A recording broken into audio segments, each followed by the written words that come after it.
ایک آپشن کے اوپر اتفاق کیا ہے اپوزیشن نے، جس میں انہوں نے رعایت دی ہے حکومت کو، اصولی طور پر جعلی اکثریت کے ساتھ نہیں بیٹھا جاتا ہے۔ کیا رعایت دی ہے؟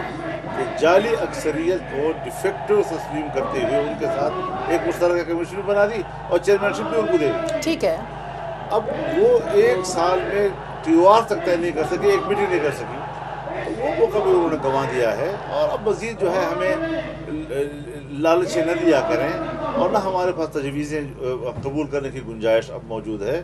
اب ایک حتمی فیصلہ ہو چکا ہے، اور کوئی کسی قسم کی سوائے الیکشن ہمارے پاس کوئی دوسری تجویز قبول نہیں ہے۔ تو جناب الیکشن کے لیے بھی کیئر ٹیکر سیٹ اپ پھر اسی وزیر اعظم نے اپوزیشن کے ساتھ مل بیٹھ کے بنانا ہے، انہی صوبائی حکومتوں نے بیٹھ کے اپوزیشن کے ساتھ کنسنسس ڈیولپ کرنا ہے، اسی کے تحت آپ کے چیف منسٹرز لگیں گے، اسی کے تحت آپ کے یہ ہمارا درد سر نہیں ہے، یہ ان کا درد سر ہے، جس طرح کرے لیکن ہمیں الیکشن چاہیے۔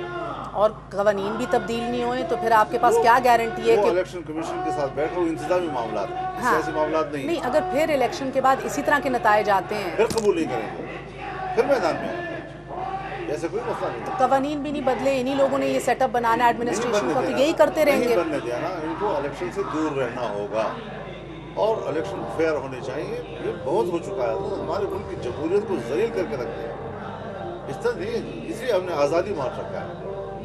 تو آپ کہہ رہے ہیں پھر اس کو پھر ہم کوشچن کریں گے، تو یہ فیصلہ کون کرے گا کہ الیکشن فری اور فیئر ہوئے سب کچھ نظر آتا ہے، ووٹ میرا ہوتا ہے، میں کینڈیڈیٹ ہوں، یہ کینڈیڈیٹ ہے، یہ کینڈیڈیٹ ہے، سارا نظر آ رہا ہوتا ہے۔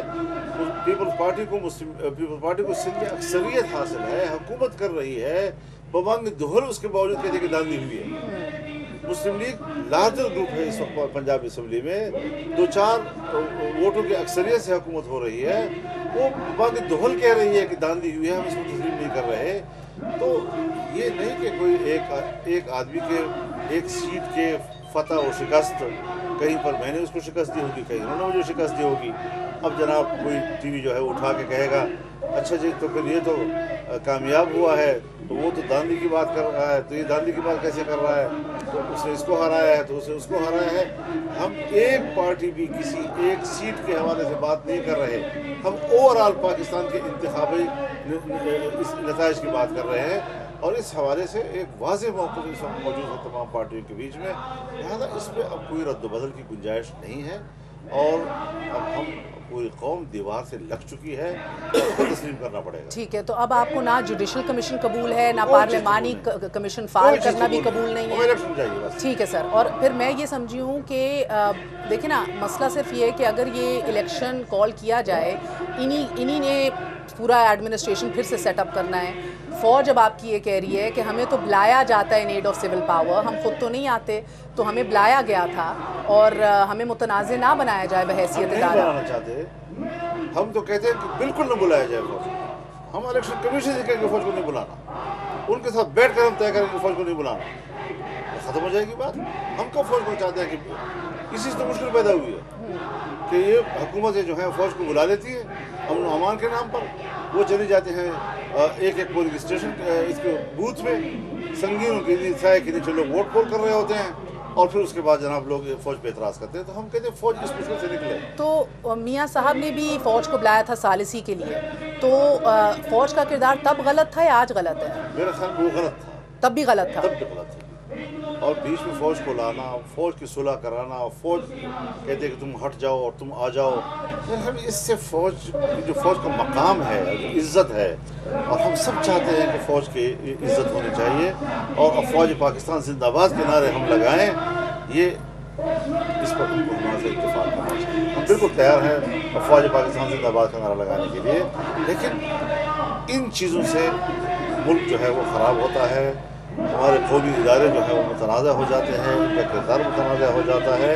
ہم ہمدردی کی بنا پر یہ بات کر رہے ہیں، خدا نخواستہ ہمارا ملک ہے، ہمارے ملک بغیر اداروں کو تو ملک نہیں چلا کرتے جی، بیوروکریسی نہیں ہوگی تو ملک کیسے چلے گا، فوج نہیں ہوگی، فوجی اسٹیبلشمنٹ نہیں ہوگی تو ملک کیسے چلے گا، پارلیمنٹ نہیں ہوگی تو ملک کیسے چلے گا، عوام کی شراکت نہیں ہوگی تو ملک کیسے چلے گا۔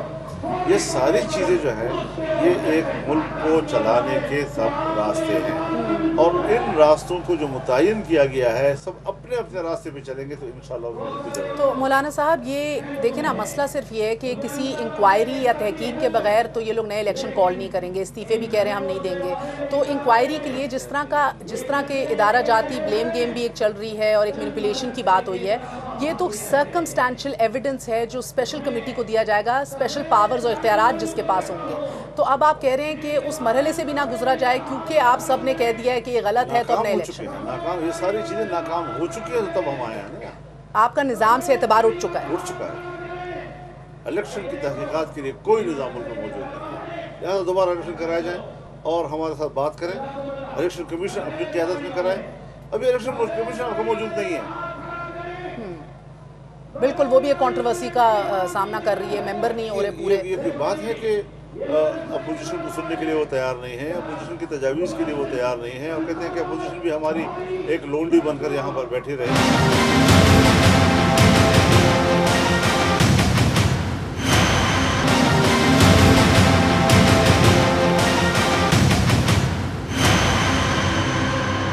دیگر سیاسی جماعتیں بھی تیار ہوں گی 3 سے 4 ماہ میں الیکشن کے لیے؟ P M L N, Peoples Party سب تیار ہے. سب متفقہ مطالبہ ہے 3 سے 4 مہینے میں. پاور کمیٹی نے جو مطالبات پیش کیے ہیں، استعفیٰ اور انتخابات دوبارہ، یہ 4 مطالبات تمام پارٹیوں کو متفقہ ہیں. اچھا، اب اس کے تو چند آئینی طریقہ کار ہے نا. ایک تو ہے ووٹ آف نو کانفیڈنس آپ لے آئیں اسمبلی کے اندر، اس کے اوپر آپ کی کیا رائے ہے؟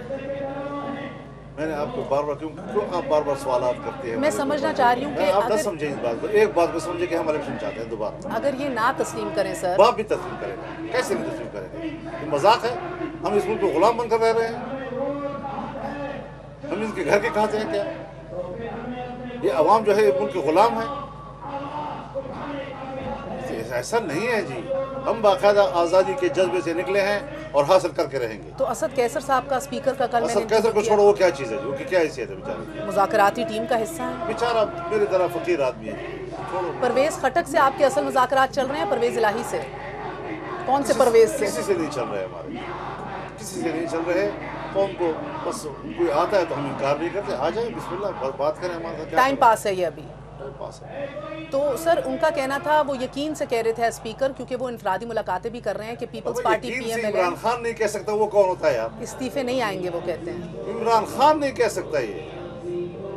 اور اگر یہ نہ مانیں ان مطالبات کو تو آپ انڈیفینیٹلی بیٹھنے کو تیار ہیں؟ افراتفری ہوگی ملک کے اندر. پھر فتنے پچیں گے کیا ہوگا کیا نہیں ہوگا.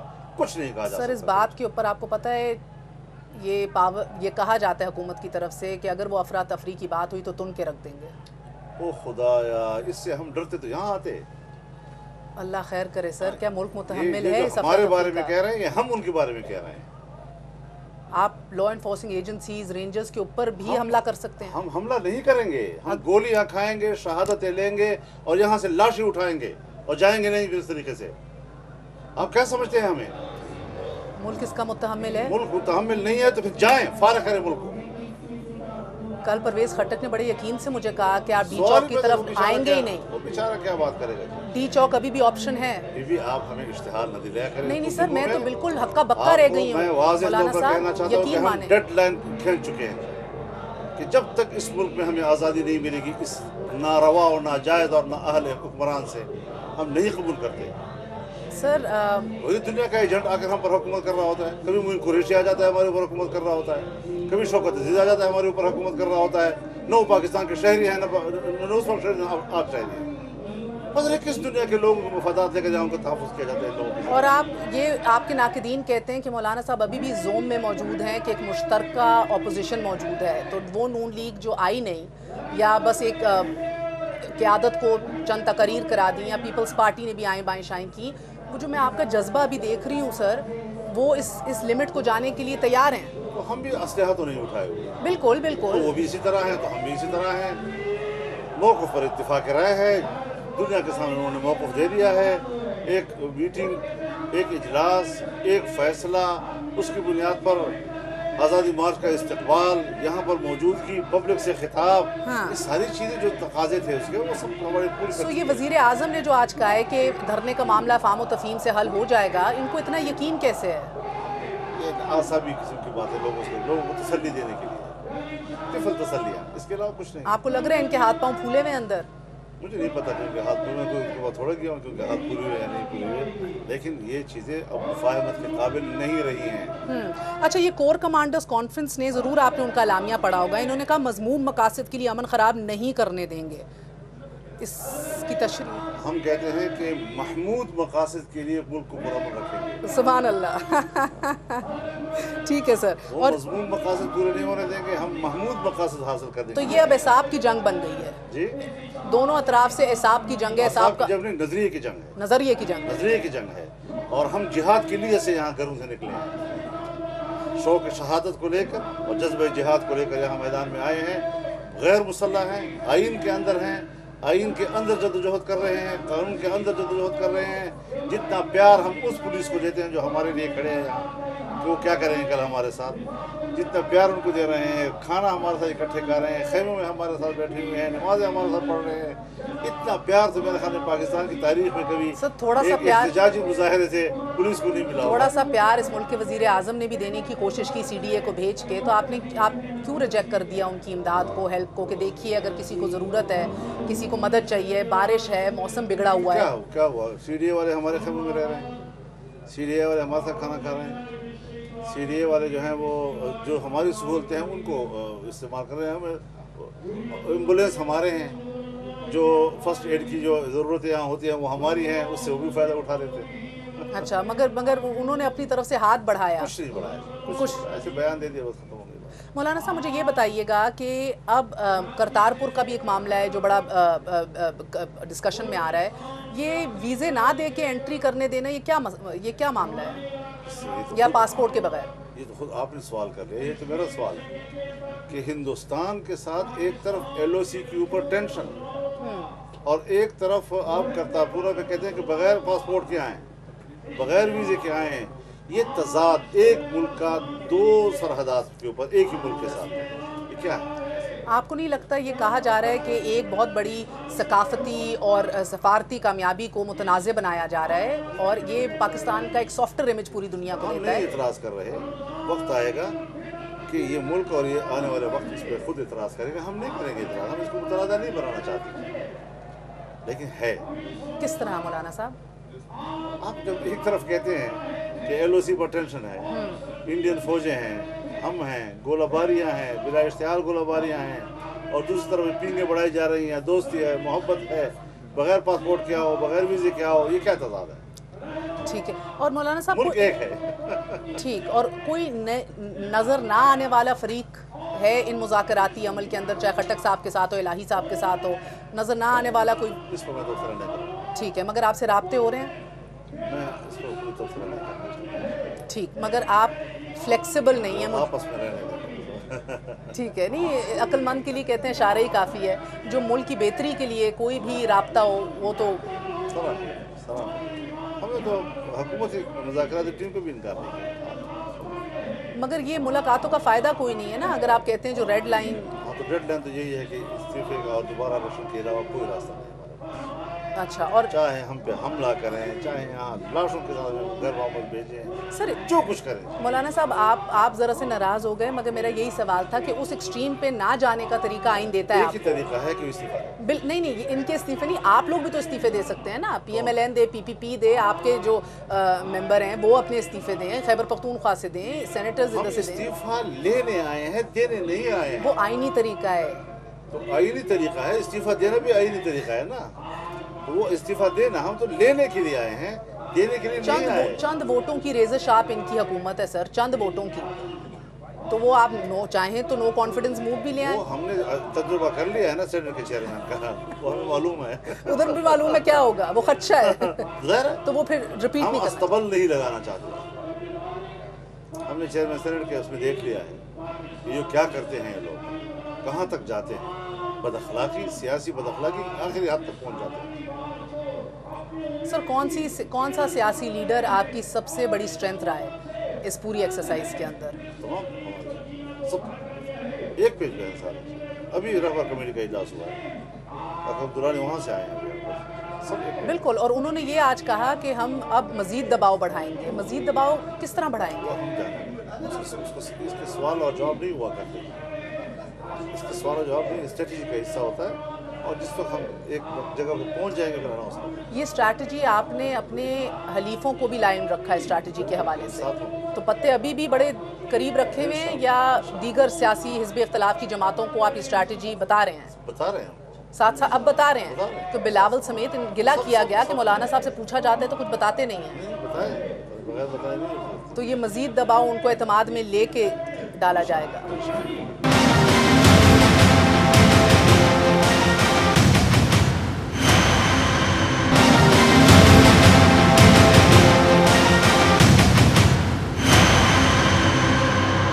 واپس آنے کا شکریہ. Welcome once again to news آئے. ہم کنٹینر میں بیٹھے ہیں مولانا فضل الرحمان صاحب کے ساتھ، اور یقین مانیے میں نے یہ بڑے دل سے کہا کہ میں ہکا بکا رہ گئی ہوں، کیونکہ میرا یہ اندازہ ضرور تھا کہ یہ اب اعصاب کا امتحان ہوگا دونوں طرف سے، مگر مولانا صاحب اتنے ڈٹے ہوئے ہیں یا اتنے قائم ہیں اپنے موقف پہ، وہ ان سے گفت و شنید کرنے کے بعد مکمل اندازہ ہوتا ہے کہ دیر از نو کمپرومائز. جس مڈل وے کا وہ ذکر کر رہے تھے وہ مڈل وے بھی ارلی الیکشن ہے، کوئی انکوائری یا پروب نہیں ہے. سو اس کو اب کتنے سکون، صبر و تحمل اور میچورلی ہینڈل کرے گی ایک ایسی حکومت جس کے اوپر گلا ہی ڈے ون سے کیا گیا کہ وہ خود کنٹینر سے نہیں اٹھے، وہ خود اپوزیشن موڈ میں ہیں، ان کو نہیں سمجھ آتی کس طرح انگیج کرنا ہے اپوزیشن کو، کس طرح ایوان کو چلانا ہے، کس طرح سب کو آگے لے کے چلنا ہے.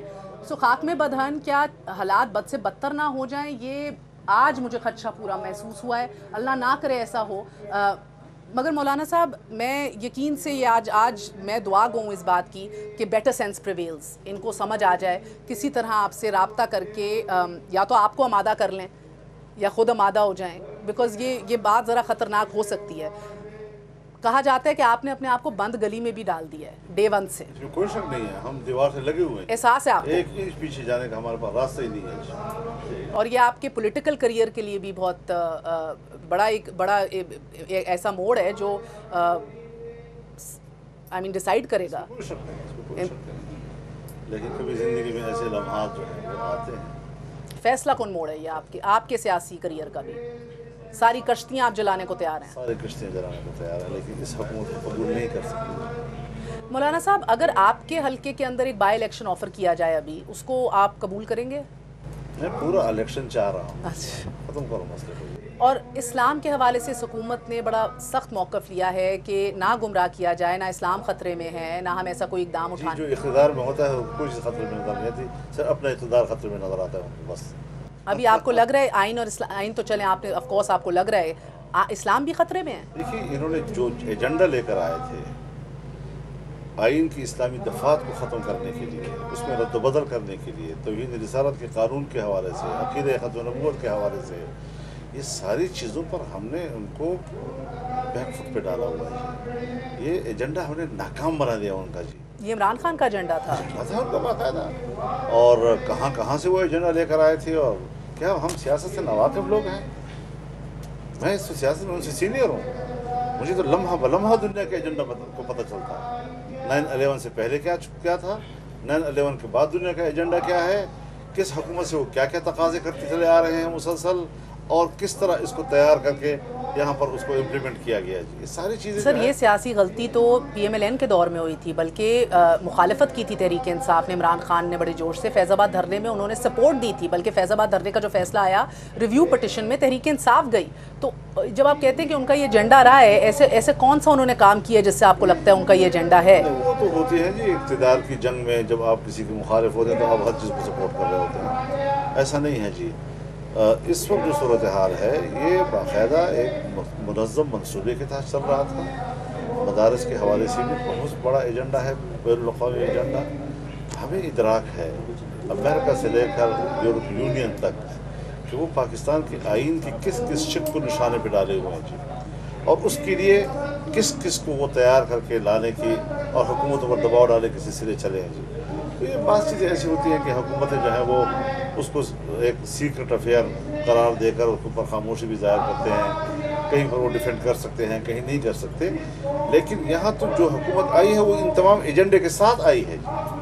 میں اگر یہ کہہ دوں کہ ملک اتنا معیشت پر ڈوب گیا ہے، یہ نہ اہلی ہے یا ایجنڈا ہے.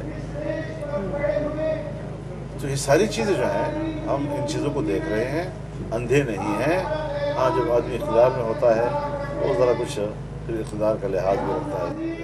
آپ کو شہباز شریف صاحب کے بیانیے میں اور بڑے میاں صاحب کے بیانیے میں فرق نظر آتا ہے؟ میں کسی پارٹی کے اندرونی معاملات میں نہیں جھانکا کرتا. یہ بھی عجیب بات ہے کہ پارٹی کو تقسیم کرنا، ایک کی سوچ اور دوسری کی سوچ. یہ آپ کے کام ہے، میڈیا کے کام ہے دنیا کو تقسیم کرنا، دنیا کو لڑانا، اس سے خبر نکالنا. ہمارا یہ انداز نہیں ہے. آپ کے کنٹینر پہ کھڑے ہو کر یہ بات کی گئی ہے کہ اچکزئی صاحب نے بلکہ کی، اس کے بعد آپ کے بھی ایک دو سینئر رہنما ہوتا ہے کوئی لفظ کسی منہ سے نکل جائے اور میڈیا پرسن اس کی انتظار. مولانا صاحب ہمیں تو اپنے لالے پڑے ہوئے آج کل آزادی کے. آپ لوگ جو ہے کمزوریوں کے پیچھے گھوم رہے ہوتے ہیں، کہیں سے کوئی کمزوری نکل آئے اور ہم ایکسپلائٹ کر سکتے ہیں. آپ میڈیا کے کردار سے مطمئن ہیں کوریج کے حوالے سے؟ کوریج تو آپ نے ہماری روکی ہوئی ہے پورے سال جی. سر آپ کا انٹرویو آج آن ایئر چل رہا ہے. بیٹھ گئے ہیں تو اب ہمیں پریشان ڈال رہے ہیں. پورا سال آپ نے ہمیں بلیک آؤٹ نہیں کیا. جہاں 4 کرسیوں کو آپ 4 لاکھ کرسیاں کہتے تھے اور 10 دن آپ شو کر رہے ہوتے تھے، وہاں آپ نے 10 لاکھ لوگوں کو دنیا کو دکھانے کے گزامت کا وعدہ نہیں کر رہے تھے. یہ چیزیں جو ہیں حضرت، یہ ہم بھول نہیں رہے جی. یہ وہ کردار ہے جو بھولتا نہیں ہے جی. کس نے ظلم کیا ہے؟ اور یہ میرے خلاف ظلم نہیں تھا، یہ آپ پر ظلم تھا. آپ اتنی محنت کرتی ہیں، گھر سے نکلی ہیں، یہاں تک کیسے پہنچی ہیں، ایک خاتون ہو کر ایسے ماحول میں آپ آ رہی ہیں. یہ ساری کلفت مشقت اٹھانے کے بعد نوجوان آپ کے گھر گھر گھوم رہے ہیں، پسینہ نکل رہا ہے ان بیچاروں کا، شکلیں سیاہ ہو گئی ہیں بھاگتے دوڑتے، اور پھر جب وہ شام کو گھر جاتے ہیں تو کہتے ہیں پروگرام بین ہے. تو بات نہیں ہو سکتی. بہت نہیں بالکل، آپ کا بہت بہت شکریہ. میں اس دعا کے ساتھ یہ شو اینڈ کروں گی انشاءاللہ تعالیٰ کہ اب یہ چل رہا ہے. ہم نے وزیر اعظم کے ایک ان سے ملاقات میں یہ سوال بلکہ میں نے ان سے اٹھایا کہ آپ کی دھرنے میں ہم نے 17 گھنٹے ٹرانسمیشنز کی، تو اگر ایک یہ کاوش ہے، ایک موومنٹ ہے، تو اس کی کوریج میں ہمیں کیوں رکاوٹیں پیش آ رہی ہیں؟ جس پہ وزیر اعظم نے مکمل لا علمی کا اظہار کیا اور بلکہ ہمارے سامنے اپنی ٹیم کو احکامات بھی جاری کیے کہ مولانا صاحب کے انٹرویوز بھی کھلوائیں، ان کے اوپر کوئی پابندی نہ لگائی جائے اور کوریج دی جائے. مگر بہرحال یہ ایک کٹھن مرحلہ ہمارے میڈیا کے لیے بھی رہا ہے. کچھ پیمرا کا بھی اس میں بڑا کردار رہا ہے، حکومت کا بھی. اور جس کو وزیر اعظم نے ایک دفعہ پوچھا کہ کس کے بے وقوفانہ فیصلے ہیں، تو کچھ نہ دکھائی دینے والی شاید قوتیں بھی ادھر متحرک ہیں. ہم نے اپنے تئیں کوشش کی کہ مولانا سے آپ کی آج ملاقات کرائیں اور ہفتہ گزر جانے کے بعد آپ کو دکھائیں کہ وہ نہ صرف آج پرعزم ہے بلکہ اتنا ہی جذبہ رکھتے ہیں جتنا ڈے 1 کے اوپر رکھ رہے تھے. اپنے کراؤڈز کے اوپر بھی وہ اتنا ہی یقین رکھتے ہیں. انہوں نے کہا کہ آپ کو ادھر آنے میں کتنی مشکلات درپیش آئیں، اور یقین جانیے آئیں، کیونکہ ایک تو بارش بھی ہوئی ہے، کیچڑ بھی بہت زیادہ ہے، اتار چڑھاؤ بہت زیادہ تھا. مگر میں نے گزرتے ہوئے جتنے خیمے ادھر دیکھے، چند خیموں کے اندر لوگ ابھی بھی موجود تھے، نمازیں پڑھی جا رہی تھیں، تلاوت کی جا رہی تھی، لوگ کچھ کھانا بھی پکا رہے تھے. سو لوگ ابھی ادھر موجود ہیں اور وہ کہتے ہیں، ان سے بات اگر کی جائے کہ ہم ادھر موجود رہیں گے جب تک ہمیں کال نہ دی جائے.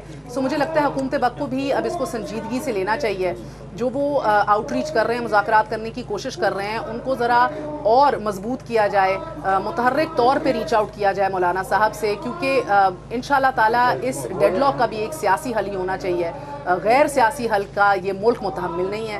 اجازت دیجیے، دعاؤں میں یاد رکھیے گا. گڈ نائٹ، اللہ حافظ.